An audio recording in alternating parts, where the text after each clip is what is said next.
Bom dia, amigos. Como vão?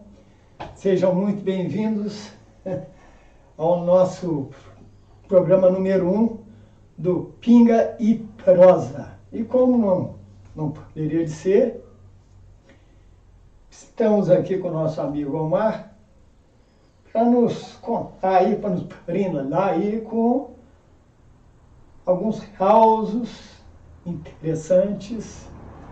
E vocês fiquem à vontade depois para enviar casos, né, Omar? Para a gente monta eles aqui, interpreta eles, citamos o seu nome, entendeu? E aí a gente divulga esses casos aí, né, Omar? É isso aí. Olá, amigos, como vão todos? Estimo que estejam bem. Em primeiro lugar, eu gostaria de homenagear o meu saudoso amigo Henrique Augusto Diniz, jornalista, quase diplomata, falecido há cerca de uns 4 ou 5 anos atrás, e que eu tive o prazer, a alegria de ser amigo, de frequentar a sua casa. Ele com problemas de saúde, trabalhava no Globo, no jornal, e impossibilitado de se locomover, era cadeirante, ele criou o Pinga e Prosa aos sábados na casa dele. E a casa enchia dos colegas de trabalho, amigos, e eu tive a honra de estar nesse grupo por muitas vezes. O Henrique veio a Barbacena, trazido por mim, eu o levei a Tiradentes, e ele saiu daqui muito feliz porque ele havia passado a juventude dele vindo nas férias para Barbacena. Então ele construiu aqui uma vivência. E sonhava voltar, mas com o seu problema de cadeirante era difícil. E eu me virei, o trouxe, o hospedei e levei para passear. Tirou fotografias debaixo de placas de ruas e avenidas chamadas Henrique Diniz, que tem pelo estado inteiro, que era o bisavô dele. Enfim, uma pessoa muito especial, muitíssimo especial mesmo, que Deus o tenha. E esse primeiro programa é homenagem ao programa Henrique Diniz. E o nome é homenagem a ele, porque o Pinga e Prosa primitivo foi ele que fundou lá na casa dele, na Avenida Atlântica, no Leme, nos primeiros prédios ali do Leme. E era normal, todo sábado a casa ficava cheia. A Clarinha fazendo comidinhas. A Clarinha era a viúva dele. A viúva, E era o segundo casamento dele. E a gente tomando ali, era cachaça, era cerveja, era tudo. Rolava de tudo. Muito uísque. E lá também frequentou.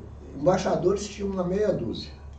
Porque a primeira tentativa profissionalizante do Henrique foi de entrar no Itamaraty, fazer o Instituto Rio Branco. O Instituto Rio Branco fazia para ser diplomata. E por uma questão de empatia ou ideologia política, eu não me lembro exatamente, ele foi queimado. Um cara muito inteligente. O Henrique era uma enciclopédia ambulante. Sabia tudo. Falava um monte de línguas. Foi ele que fundou o Jornal Extra, a mando do falecido Roberto Marinho. Mandou para a Inglaterra, por lá ele esteve muitos meses, com a família, com tudo pago pelo Globo, para ele desenhar um tabloide para lançar no Globo. No jornal Globo, né? No complexo, né?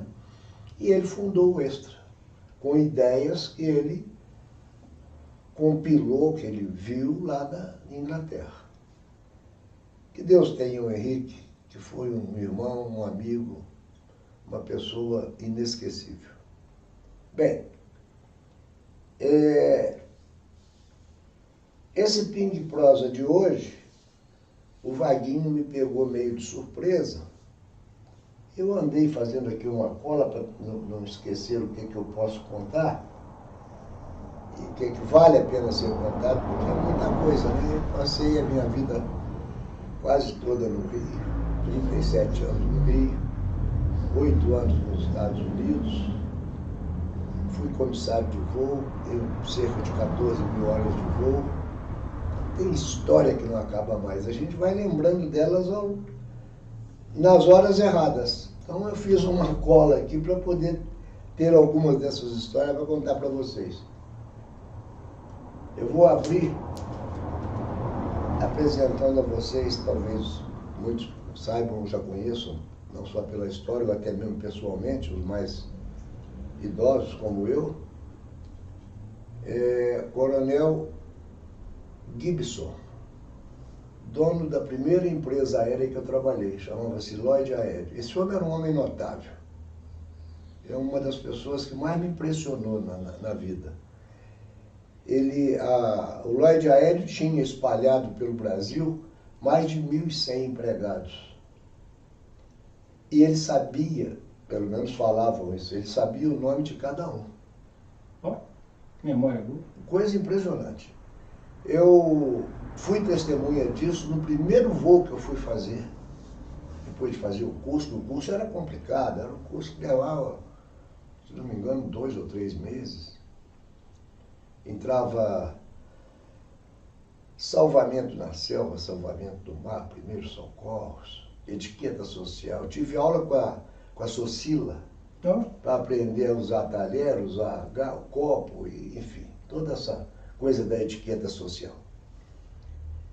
E no primeiro voo, eu chego no aeroporto, tipo 6 horas da manhã, saio do guichê do Lloyd Aéreo, que ficava lá no final do aeroporto Santos Dumont, e vinha no café que ficava no outro extremo. Comprar cigarro, tomar um café, comprar revista. E passei pelo Coronel Gibson no saguão. Eu não ia cumprimentar o Coronel Gibson, porque quem era eu? Acabei de entrar na empresa. Ele me chamou pelo nome e me deu bom dia. Bom dia, Silveira. Eu levei um susto, claro, né? Silveira ou Silveirinha? Não, aí era Silveira. É. Silveirinha já era uma outra fase, já mais adiante. Tem histórias dele fantásticas. Ele tinha 2 fazendas. Ele era pernambucano, se não me engano, pernambucano. Tinha uma fazenda próximo a Recife. Em cima do telhado ele pintava o nome da empresa, Lloyd. E tinha outra fazenda em Campos. E ele, para ir para a fazenda, comprou um Cessna, se não me engano era um Cessna 180, que é um avião monomotor de 4 passageiros.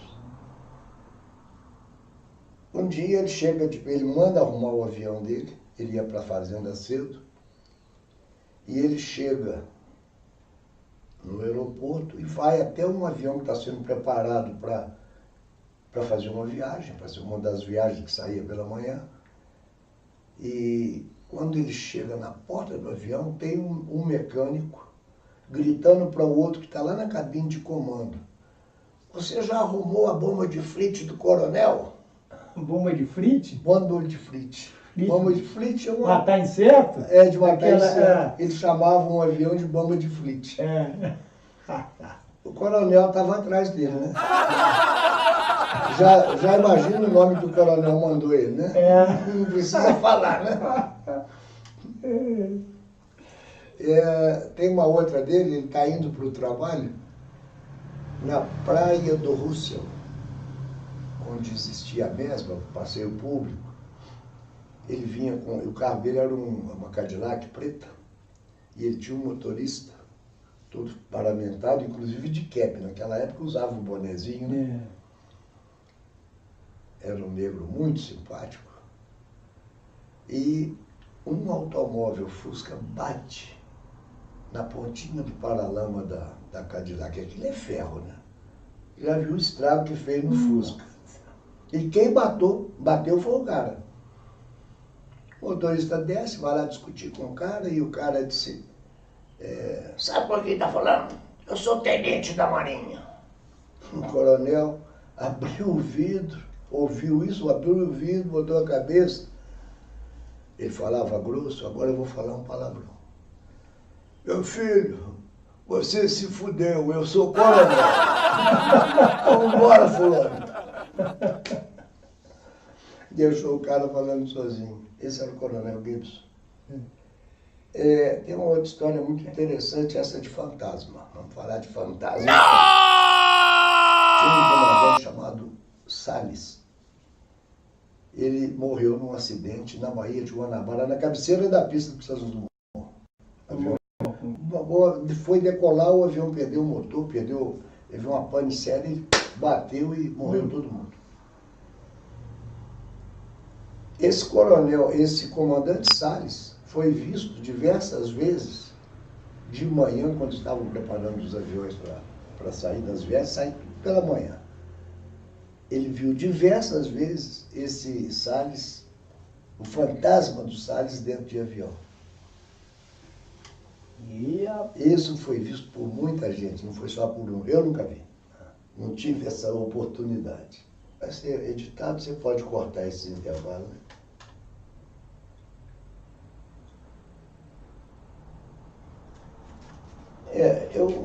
Nessa época eu já voava na Cruzeiro do Sul. 1966, fim de 65, 66.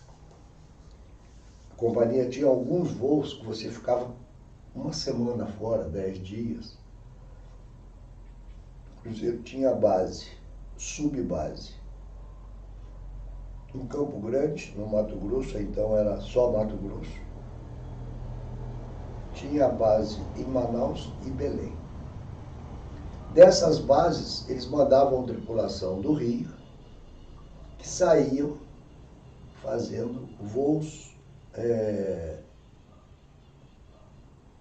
por interior. Era chamado na época Rede de Integração Nacional. Era um sistema que a aviação comercial dividia com a FAB o atendimento a lugares que não tinha estrada, não chegava nada lá.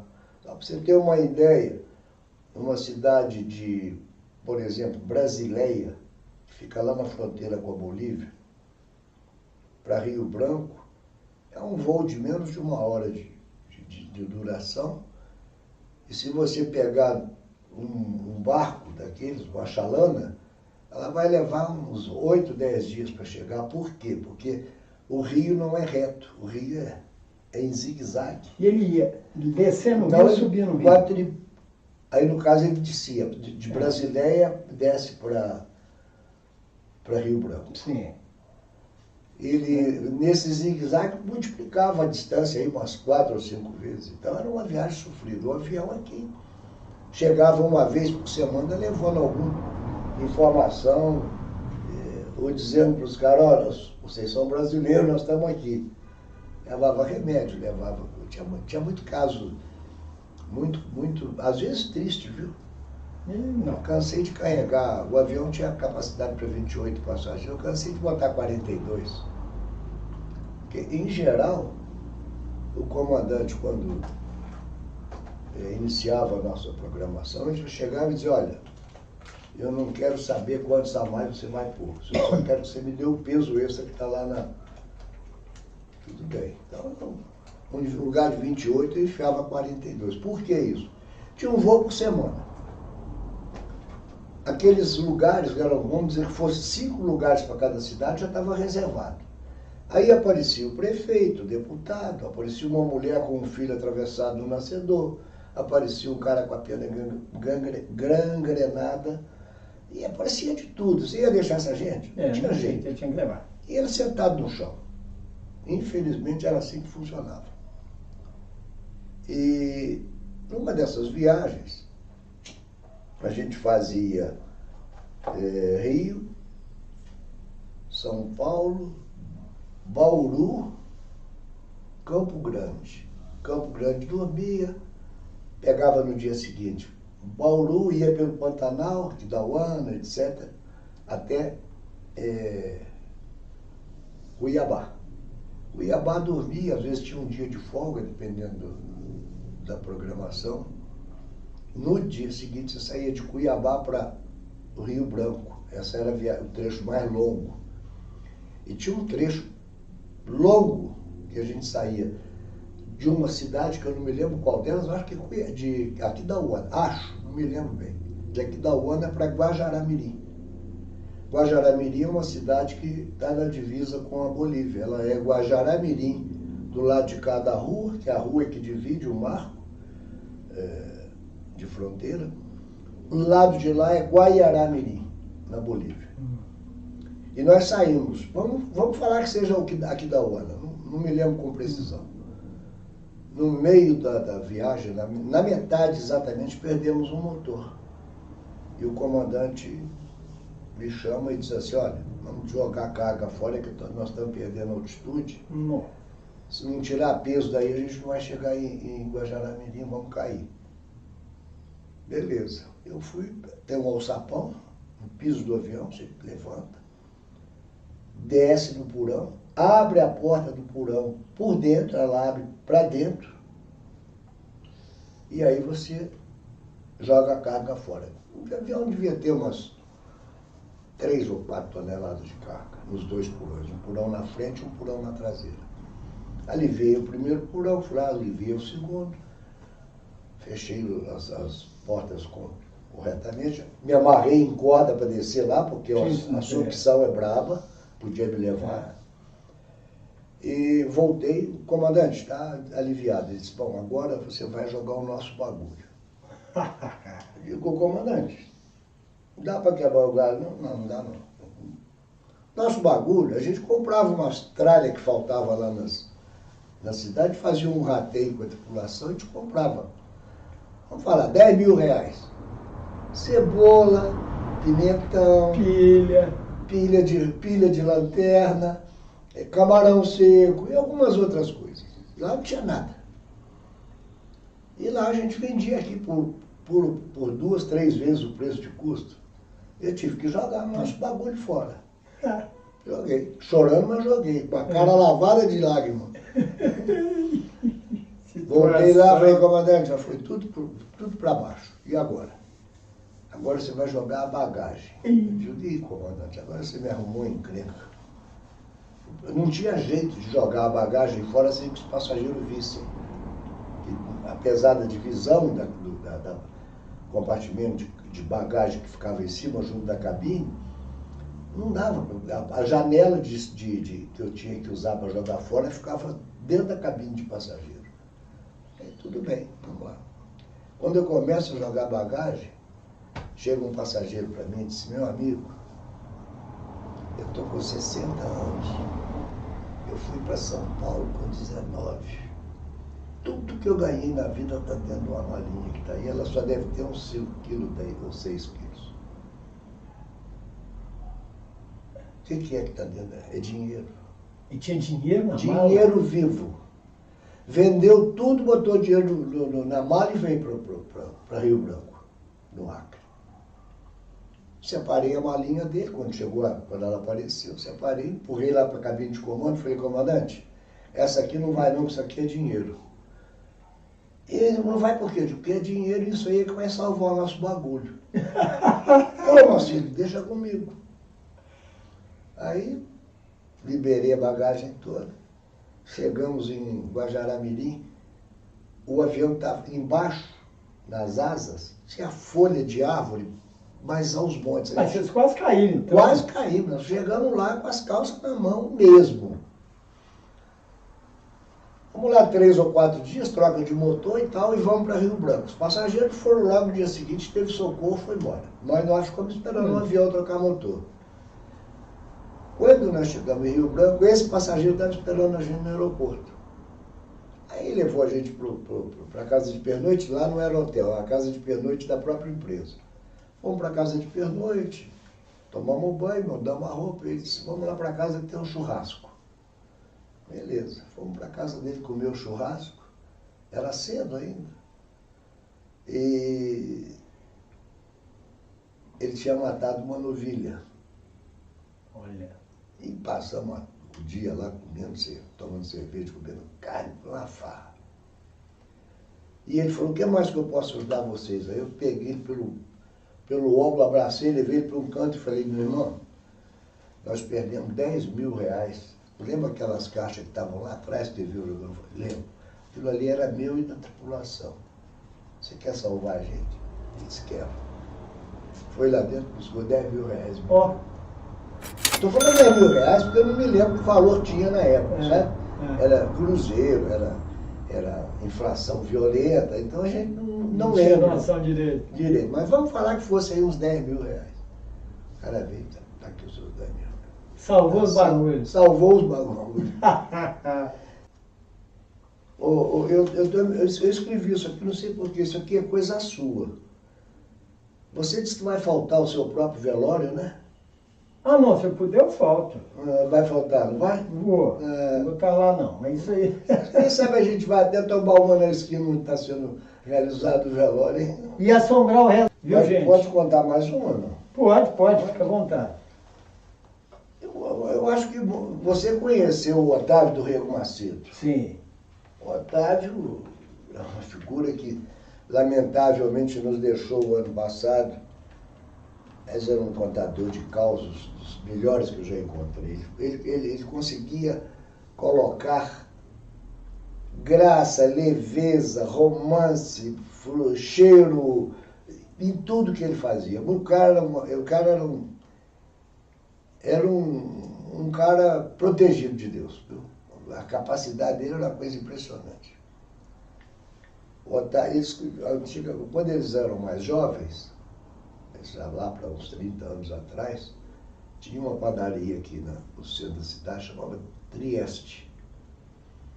E um dos donos lá, que era descendente do fundador, acho que bisneto, ou neto ou bisneto, era amigo do Otávio, e eles tinham uma turminha que gostava de ficar bebendo cerveja lá depois que fechava. 11 horas baixava a porta, a turminha juntava, inclusive o rapaz, o dono, e ficavam ali tomando uma cervejinha. Costumava aparecer um anãozinho, que eu não me lembro o nome, que bebia feito uma gambá. E o anãozinho, naquele dia estava chuvoso, e a Trieste ficava quase em frente ao Hotel Palace, que era o hotel mais, Trieste. O hotel mais glamuroso de Barbacena, né, na época. A rua ficava, os carros dos hóspedes ficavam estacionados ali na rua, não tinha garagem. E o anãozinho entrou, já com a cara cheia. Encheram ele mais de cachaça e ele dormiu no chão. Bom. Na hora de fechar, lá pelas 1, 2 da madrugada, eles pegaram o anãozinho dormindo e jogaram na caçamba de uma caminhonete que estava estacionada em frente. Isso. Fecharam, foram embora. O anãozinho foi jogado na caçamba de uma caminhonete de um cara de João Monlevade. A centenas de quilômetros daqui. Quando ele acordou, estava em João Monlevade. Nossa Senhora. E ele voltou de João Monlevade a Barbacena, demorou 3 meses, porque ele pegava uma carona, andava 2 quilômetros, parava para beber uma, pegava outra carona. No dia que ele chegou em Barbacena, ele entrou na padaria Trieste querendo saber quem foi o filho da puta que jogou ele dentro da caçamba. Gente do céu, eu conheço outro caso mais ou menos parecido, uma hora eu conto. Isso foi com um japonês.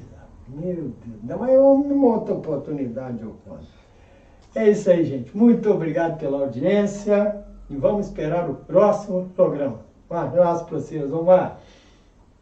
Meus queridos, foi uma grande honra e uma grande satisfação ter aceito esse convite do meu amigo Wagner Grossi e espero poder participar de outras no futuro. E como o Wagner falou, vamos chamar Vaguinho. Vaguinho, né? Como o Vaguinho já falou no início, vocês tendo causos bonitos, manda para nós aí. Como é que pode mandar? Manda pelo... Vai ter uma ferramenta no... Vai. Ah, tá. Bom. No próprio YouTube tem ali nos comentários, eles podem enviar. Pronto, tá resolvido.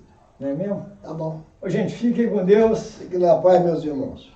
Tudo de bom para vocês. E igual o nosso... Quem falava? Quem era o Ibrahim Suede. Ademã. E Ademã que eu vou em frente. Isso aí. Tchau para todos.